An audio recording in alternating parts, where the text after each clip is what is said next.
Hello everyone, welcome to Chetan Bharat Learning. My name is Abhishek and today now we're going to start the economy current affairs that took place over the period of 1st to 7th of August 2020. Now, in this edition of current affairs lectures, we'll be looking at what all took place in the major newspapers and print media elsewhere. So Hindu, Times of India, PIB, as usual, all the resources will be covering. So in Hindu, for example, the news was like RBI keeps the monetary policy rates unchanged, offline retail payments set for a fillip, then India post record fiscal deficit, then there was a news about the Pukali rice that is now going to Sundarbans. Then on PIB, there is news about launching of a Sehkar co-op tube. It's a channel by NCDC. Then there was this Gram Udyog Vikas Yojana that was in news. So based on these news items, we have prepared certain mains questions for you. So these were the core things that we'll be covering. The monetary policy report by RBI, the economic measures taken by RBI, increasing fiscal deficit, Sehkari co-op tube NCDC channel, Pukali rice in Kerala, and Khadi Gram Udyog. So these are the news items and these are the main questions that we have prepared for you that you can deal with after listening to this article. Of course, your basic knowledge will come to your rescue along with these current affair items, so you can, along a period of time, ensure that you are able to write this. Okay. So the first question is, what is monetary policy? Discuss the role played by monetary policy in reviving India's economic growth in recent times. Examine the significance of priority sector lending in ensuring financial inclusion in India. Third, what is the climate smart agriculture? Discuss some of the initiatives taken for the rice crop in India in this context.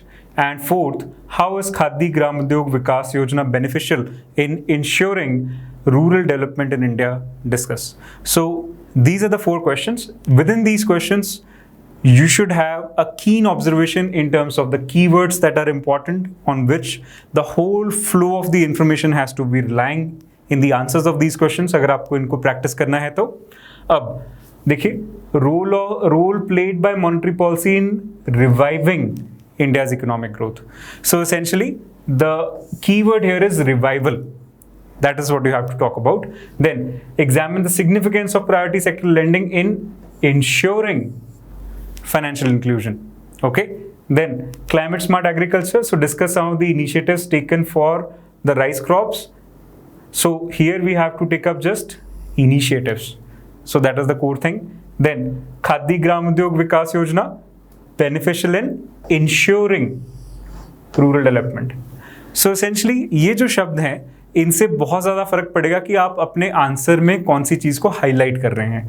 So ensuring rural development, initiatives taken, then again ensuring financial inclusion, revival of economic growth. So ऐसी चीज़ें जो हैं वो आपको बहुत ध्यान से देखनी है जैसे ही आप क्वेश्चन के ऊपर आते हैं तो ठीक है. बाकी तो जो देखिए फैक्चुअल पार्ट है उसमें ज़्यादा टेंशन नहीं है, लेकिन जो एनालिटिकल पार्ट है आंसर का उसमें आपको कीवर्ड का बहुत बहुत ध्यान रखना है. Okay, now moving on to the first current affair that we are going to take up, that is with respect to the monetary policy report that has come in. अब मॉनेटरी पॉलिसी रिपोर्ट हमें मालूम है हर 2 महीने बाद आ जाती है और इसके अंदर repo rate, reverse repo rate के जो सिनेरियोज हैं वो डिस्कस किए जाते हैं. फिलहाल इनको अनचेंज रखा गया है आरबीआई के द्वारा. इनकी फिगर्स याद करने की बिल्कुल ज़रूरत नहीं होती. आपका जो प्रीलिम्स का पेपर है जिसमें ऐसा कोई क्वेश्चन आएगा तो वो सेट होता है करीब 1 महीना पहले पेपर कंडक्ट करने से, और चेक होने में भी करीब 45 दिन लग जाएंगे. तो इस पीरियड के अंदर मॉनेटरी पॉलिसी में कुछ भी चेंज हो सकता है, इसलिए कभी भी ये फिगर्स याद नहीं रखनी. बस इनका एक बेसिक सा पता होना चाहिए कि कितना होता है. तो 4%, 3%, 3.5%, इस तरह से एक फिगर्स याद होनी चाहिए, बस और कुछ नहीं. ठीक है. Then because of rising retail inflation levels they have kept them unchanged. So कारण क्या है, क्यों इसको बदला नहीं गया? सो उसका कारण है महंगाई का जो स्तर है वो बढ़ रहा है इंडिया में. You should know that inflation rate जो मैक्सिमम हम बात बोलते हैं 4% ±2%, तो हमारी मैक्सिमम रेंज कितनी आई? 6%. तो इस वजह से 6% से ऊपर इन्फ्लेशन नहीं जानी चाहिए. उसके बाद we consider it troublesome for the poor. So क्योंकि महंगाई अब ऑलरेडी इस मार्क को ब्रीच कर चुकी है, और कोविड-19 के टाइम पे ना ये महंगाई का स्तर बढ़ना अपने आप में तय ही था, होना ही था। कारण क्या है, क्यों बढ़ना था? क्योंकि फैक्ट्रियां बंद हैं तो सप्लाई आ नहीं रही है ना, तो सप्लाई नहीं आएगी, सप्लाई डाउन जाएगा अगर, डिमांड तो उतनी ही है जितनी पहले भी थी, उसमें तो कुछ खास फर्क नहीं है। At least in the basic terms जो खाने पीने की डिमांड है वो तो उतनी है ही। चाहे हो सकता है गाड़ियों की डिमांड कम हो गई, लग्जरी की डिमांड कम हो गई, लेकिन जो नेसेसिटीज हैं उनकी तो डिमांड उतनी ही रहेगी। और इन्फ्लेशन मेजर करते टाइम सबसे ज़्यादा जब हम CPI, कंज्यूमर प्राइस इंडेक्स, उसके बेसिस पे जब हम इन्फ्लेशन मेजर करते हैं तो इसके अंदर जो सबसे ज़्यादा वेटेज है that is of food and fuel component. ये दो कंपोनेंट्स की सबसे ज़्यादा वेटेज है। कितनी वेटेज है? करीब करीब 50% प्लस है ना। सो इस वेटेज, मेजॉरिटी वेटेज के चलते, और ये बेसिक रिक्वायरमेंट्स हैं, इनकी मेजॉरिटी वेटेज के चलते सप्लाई ना आए और डिमांड बढ़ जाए तो प्राइसेस तो बढ़ेंगी। सो बेसिकली जैसे हम एक कोरिलेशन देखते होते हैं, price is directly proportional to demand over supply. So with the supply going down the prices will go up. That is the situation which is happening. अब कोविड-19 के अंदर ये जो सिचुएशन है, इसके लिए हमें एक लिंक समझने की जरूरत है, link between growth, inflation and the interest rates. ठीक, पहले तो मैं यही क्लैरिफाई कर दूं कि ये ग्रोथ, इन्फ्लेशन और इंटरेस्ट रेट अपने आप में है ही क्या। अब ग्रोथ जब हम बोलते हैं तो our concern is basically related to your GDP, gross domestic product, इसके साथ related growth. So gross domestic product जब आप सोचते हो तो है क्या? Monetary value of all the final goods and services produced with in an economy with in an year. So goods and services produce जो हैं वो ज्यादा होंगी, इसकी हम बात करते हैं। ठीक है, सो दे शुड गो अप। जब हम बोलते हैं इन्फ्लेशन, सो इन्फ्लेशन का कंसर्न क्या है? मनी सप्लाई इकोनॉमी में ज्यादा है as compare to your goods and services, है ना, तभी इन्फ्लेशन हो गई। Too much money chasing too few things, ऐसे हम बात करते हैं। अब आ जाइए इंटरेस्ट रेट्स के ऊपर। इंटरेस्ट रेट का कंसर्न क्या है? मनी सप्लाई, जब मार्केट में पैसा बहुत ज्यादा होगा किसी भी टाइम पे, तो जो ब्याज की दर है सेविंग रेट के ऊपर, वो एसेंशियली क्या होगी? कम या ज्यादा? सोच के देखो, बहुत सारा पैसा अगर आपके पास है तो आप ब्याज पे भी सस्ते में दे सकते हैं। बहुत कम पैसा अगर आपके पास है तो ब्याज देते टाइम भी फिर आपको महंगा देना पड़ेगा। सो इसलिए अगर इंटरेस्ट के साथ इसकी भी इंक्लिनेशन आप देखो तो इस तरह से बनती है। अगर मनी सप्लाई ज्यादा है तो my interest will be necessarily going down और इट विल बी लोअर। इस तरह की सिचुएशंस हैं, इस तरह की लिंकेजेस हैं इनके बीच में, एक दूसरे के ऊपर ही डिपेंड करते हैं। ठीक है, तो जितनी ज्यादा ग्रोथ इकोनॉमी के अंदर होती जाएगी, इससे एक और चीज लिंक निकल के आएगा। ग्रोथ से सप्लाई बूस्ट हो रही है, डेफिनेट है, पर जो इनको बनाने वाले हैं इनकी कभी ना कभी फिर इनकम भी तो बूस्ट हम सोच के चलते हैं कि भाई बन के चीजें मार्केट में आएंगी, बिकेंगे तो सही, बिकनी चाहिए। लेकिन ये एक सिचुएशन है जो अब कोविड-19 में थोड़ी सी ड्रास्टिकली इफेक्ट हुई है।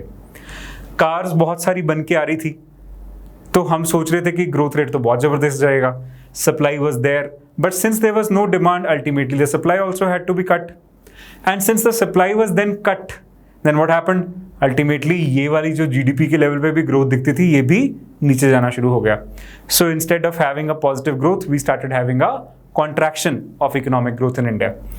मनी सप्लाई के लेवल पे देखा जाए, अब पैसा RBI ने भी, और पीछे अगर आप याद करो आत्मनिर्भर भारत अभियान है ना, और फिस्कल स्टिमुलस पैकेज, तो उसके अंदर भी गवर्नमेंट ने 20 लाख करोड़ रुपए के आसपास की अनाउंसमेंट की, economic package so to speak.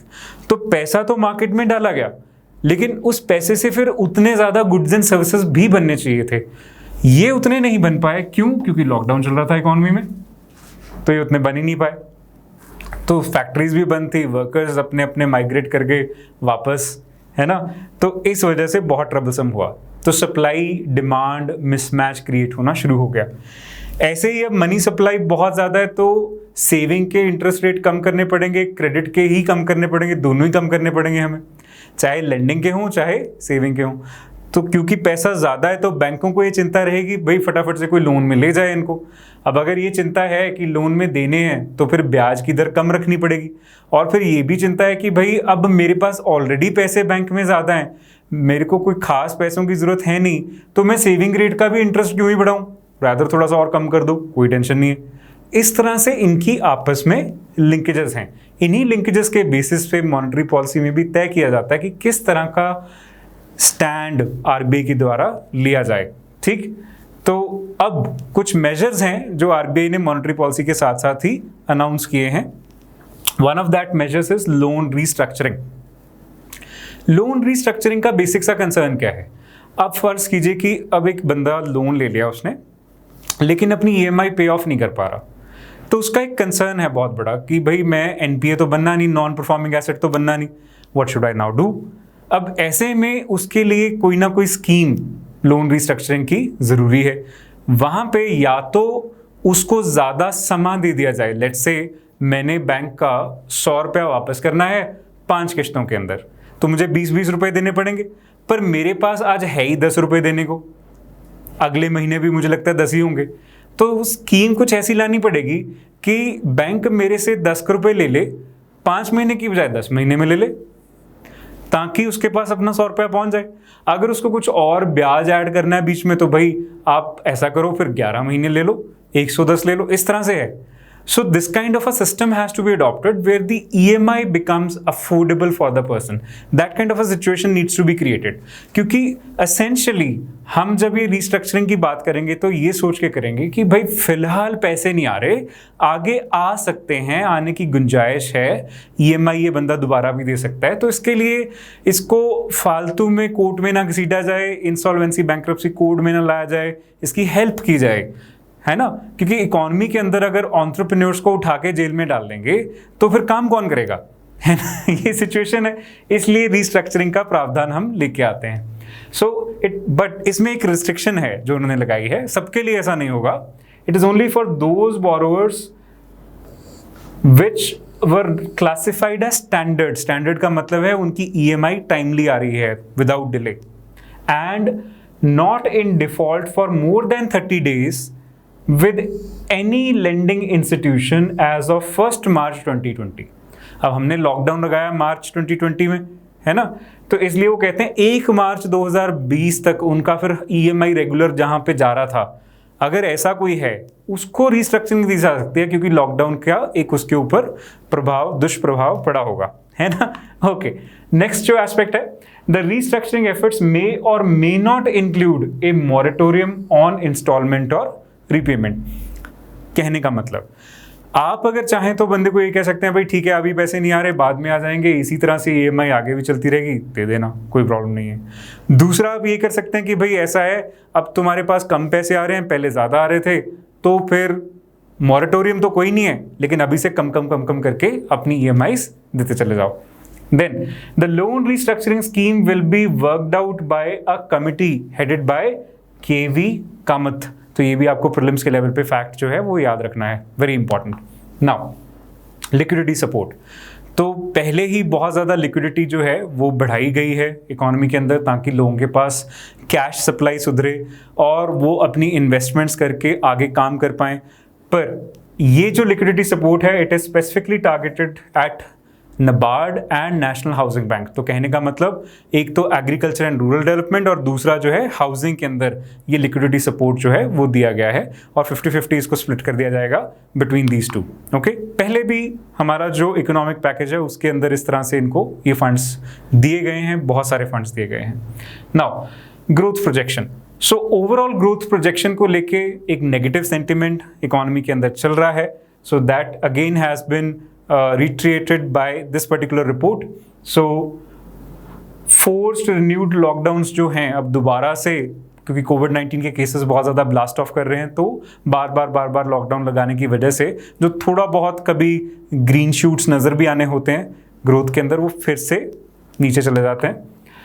अभी के लिए जो प्रॉमिसिंग रीजंस हैं दैट इज रूरल इकोनॉमी, जहाँ पे खारिफ सोइंग की वजह से एक रोबस्ट इकोनॉमिक ग्रोथ देखने को मिल रहा है, और आरबीआई का जो इंडस्ट्रियल आउटलुक सर्वे है, पहले तो प्रीलिम्स में यही याद रखना कि industrial outlook survey in India is given by which body, so it is given by RBI, right. So वो क्या बोलता है, that domestic demand and the whole scenario of the economy will gradually recover in India। तो एक positive या optimistic note पे essentially RBI इस report को सेट कर रहा है। बट साथ ही ये भी बताया है कि 2021 के लिए जो हमारा ये फाइनेंशियल ईयर है, the real GDP growth is expected to be negative. So India का जो एंड में इसमें ग्रोथ आएगा वो माइनस में ही आएगा, क्योंकि बहुत बुरे हाल चल रहे हैं, you all know that. Okay, next जो न्यूज आइटम है हमारे पास, that is economic measures taken by the RBI. So monetary policy देने के साथ साथ आरबीआई के जो गवर्नर हैं, तो उन्होंने कुछ इकोनॉमिक मेजर्स भी अनाउंस किए हैं।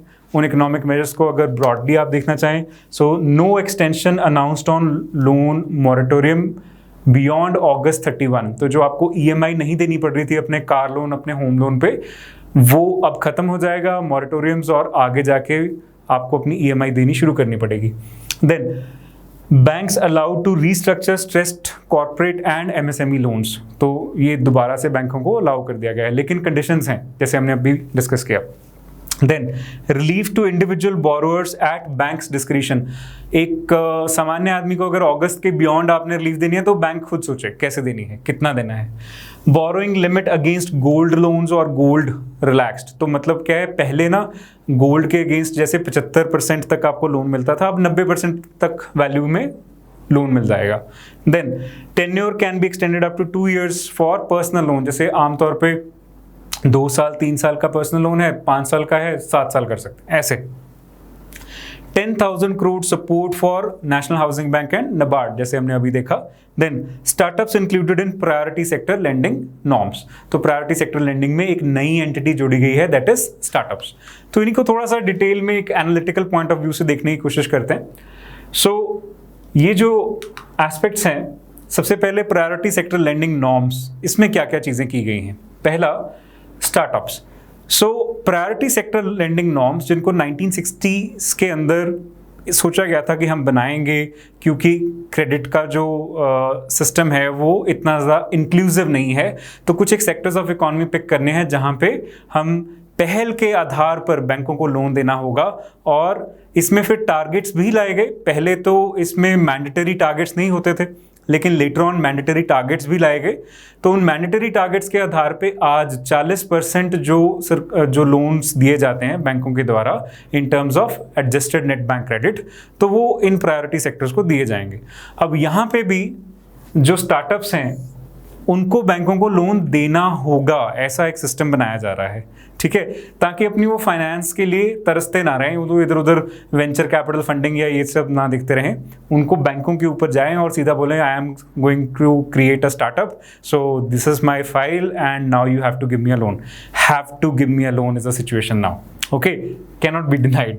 देन हाँ, डिनाइल के बेसिस कुछ और हो सकते हैं, लेकिन ये नहीं है कि अब अगर बैंक को मतलब प्रोजेक्ट भी फिजिबल लग रहा है, ये सिचुएशन भी नहीं है कि बंदा दे नहीं सकता, उसके पुराने ट्रैक रिकॉर्ड सही हैं, तो फिर देना चाहिए, देना पड़ेगा, ऐसा सिचुएशन है।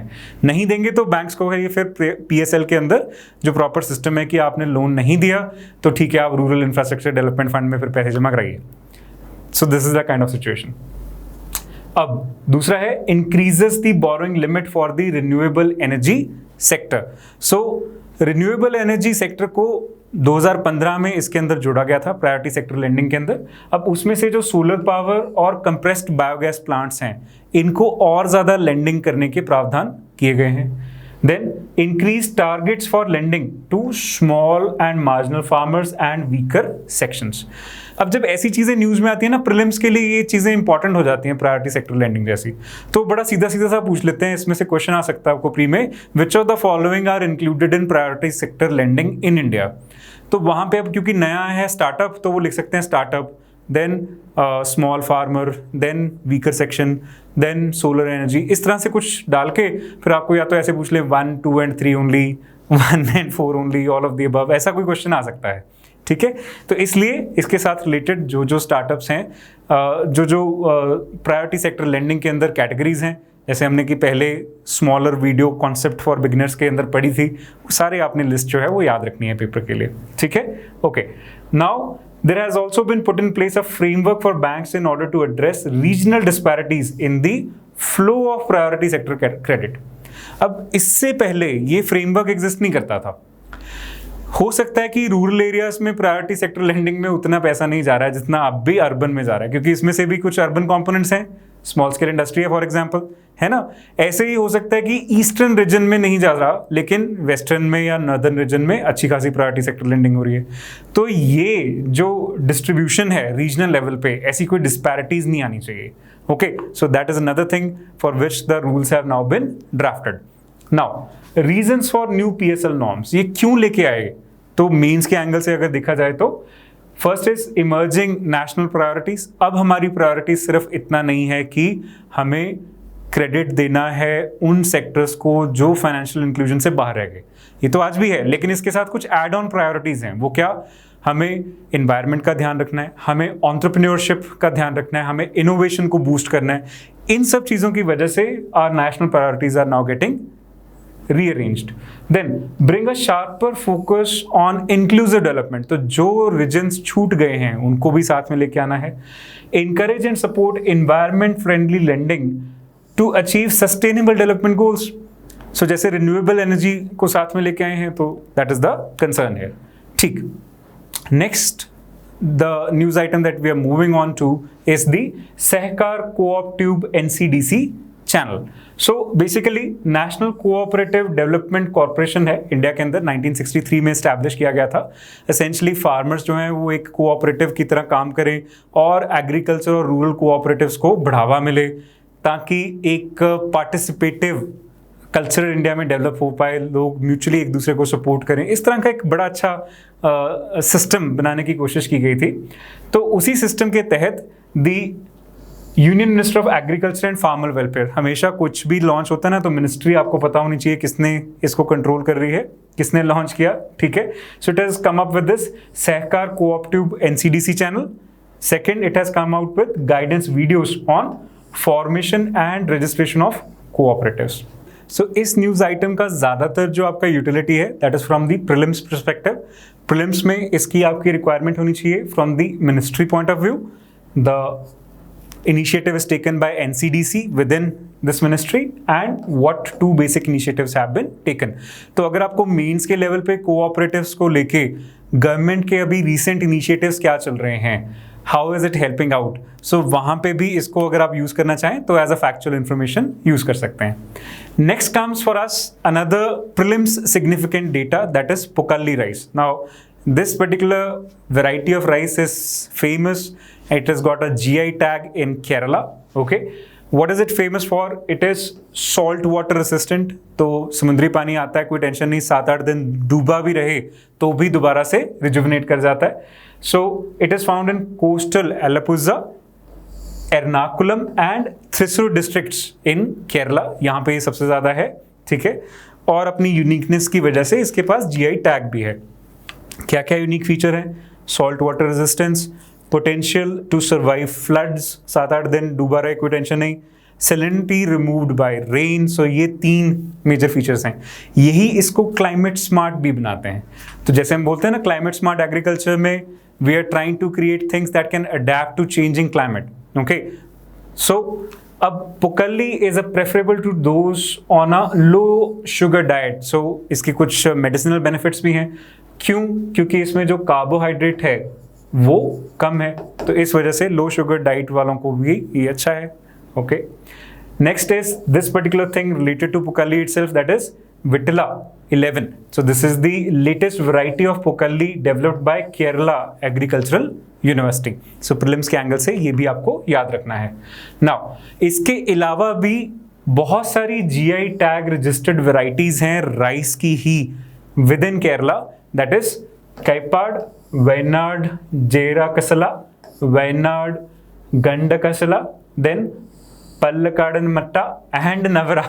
So there are many different varieties. Okay, now next is Kuttanad below sea level farming system, अब यहाँ पे भी पोकाली राइस की फार्मिंग होती है. So now this has been recognized by the food and agricultural organization as globally important agricultural heritage system, क्योंकि इसका एक पर्टिकुलर इकोसिस्टम है, पर्टिकुलर एस्थेटिक बायोडाइवर्सिटी है और एक रेजिलियंस है जो इंटरनेशनली रिकग्नाइज्ड है. इंडिया में ऐसे 3 सिस्टम्स हैं, जैसे कि हमने छोटी वीडियो के अंदर, बिगनर्स वाली वीडियो के अंदर पढ़ा था. One is in Kashmir, one is in Odisha, another one is in Kerala. Now going on to next news item, that is about increased fiscal deficit. अब भाई सरकार का जो वित्तीय घाटा है वो तो बढ़ेगा ही, क्योंकि आ तो कुछ रहा नहीं, माइनस में ही चल रहा है, लेकिन खर्चे बढ़ते चले जा रहे हैं because of the pandemic. Very simply okay. अब हाल क्या है, अप्रैल, मई और जून का डेटा आया है 2020-21 के अंदर. इस डेटा में ये कहा गया कि 83% of the budgeted target of the year for fiscal deficit, जितना हम सोच रहे थे कि होगा, कितना सोच रहे थे हम? सोच रहे थे 3.5% ऑफ जीडीपी फिस्कल डेफिसिट रहेगा. तो इस फिस्कल डेफिसिट से अब हमने इसका 3.5% को तो 83% यूटिलाइज कर लिया. हम सोचते थे जितना होगा उसका 83% ऑलरेडी यूटिलाइज हम कर चुके in just 3 months.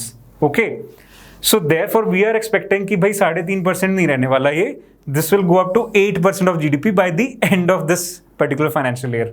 So grave situation for government of India to be handling. Now ऐसे इसके कारण क्या है? इनकम आ नहीं रही, एक्सपेंडिचर चलते जा रहे हैं. 3 महीने के अंदर जितनी इनकम आनी चाहिए थी, पूरे साल में जितनी इनकम आनी चाहिए थी, उसका सिर्फ 7% या उससे कम ही इनकम आई है. लेट्स से हम साल में एक्सपेक्ट कर रहे थे कि 100 रुपये आएगा, तो 100 में से अब 3 महीने के अंदर सिर्फ 7 ही रुपये आए हैं, लेकिन 27 रुपये खर्च हो चुके हैं. जितना खर्चा अब हम एक्सपेक्ट कर रहे थे कि साल में होगा, उस सारे खर्चे में से अगर 100 रुपये हम खर्चा मान के चल रहे थे, है ना, अब क्योंकि फिस्कल डेफिसिट कितना था हमारा 3.5% है ना, तो 103.5 हम खर्चा मान के चल रहे थे इकोनॉमी के अंदर, उसके 27 रुपये हमने खर्च कर लिए हैं 3 महीने के अंदर. तो इस वजह से सिचुएशन जो है वो इकोनॉमी के लिए थोड़ी ग्रेव है. यहाँ पे सफिशिएंट अमाउंट ऑफ पैसे गवर्नमेंट के पास अगर नहीं आएंगे तो खर्च करने के लिए तो बोरोइंग ही करनी पड़ेगी ना ज़्यादा. यही फिस्कल डेफिसिट का भी कंसर्न है. ओके, नेक्स्ट, खादी ग्राम उद्योग विकास योजना. सो this is the government scheme that has come into picture. अब हर स्कीम के तहत आपको कुछ 2-3 बेसिक बातें पता होनी चाहिए from the prelims and mains perspective. Prelims के लेवल पे तो पहले ये पता होना चाहिए उसके कुछ कंपोनेंट्स क्या हैं, उसका पर्पस क्या है, ठीक है, क्या वो करेगी एज इट इज, उसकी टारगेट ग्रुप क्या है, ठीक है, ऐसी चीज़ें पता होनी चाहिए. मेंस के लेवल पे एज इट इज उसका एनालिसिस पता होना चाहिए कि ग्राउंड लेवल पे वो इम्पैक्ट क्या कर रही है. So essentially 8 different schemes of Khadi and village industries जो KVIC के अंडर चलती थी are now merged under 2 heads. उसकी 2 स्कीमें बना दी गई हैं. पहली है खादी विकास योजना और दूसरी है ग्राम उद्योग विकास योजना. तो इन दोनों को इकट्ठे कह के हम क्या बोल देते हैं? खादी ग्राम उद्योग विकास योजना. ठीक है, सो एक के 2 पार्ट्स हैं इस तरह से. सो खादी विकास योजना क्या करता है? It includes market promotion, developmental assistance, interest subsidy eligibility certificate, मतलब सर्टिफिकेट देगा, आगे इंटरेस्ट सब्सिडी तो बैंक देंगे. वर्कशेड, स्ट्रेंथनिंग वीक इंफ्रास्ट्रक्चर, बिजली के कनेक्शन, पानी के कनेक्शन, सड़कें, आम आदमी बीमा योजना, तो इसका भी लाभ मिलेगा स्मॉल स्केल इंडस्ट्रीज के अंदर, एंड खादी ग्रांट. ठीक, देन ग्राम उद्योग विकास योजना क्या करेगा? ये विलेज लेवल पे इंडस्ट्रीज की ग्रांट देगा for promoting and development village industries through common facilities and technology modernization and training of youth. So ये 3 ये major काम करेगा.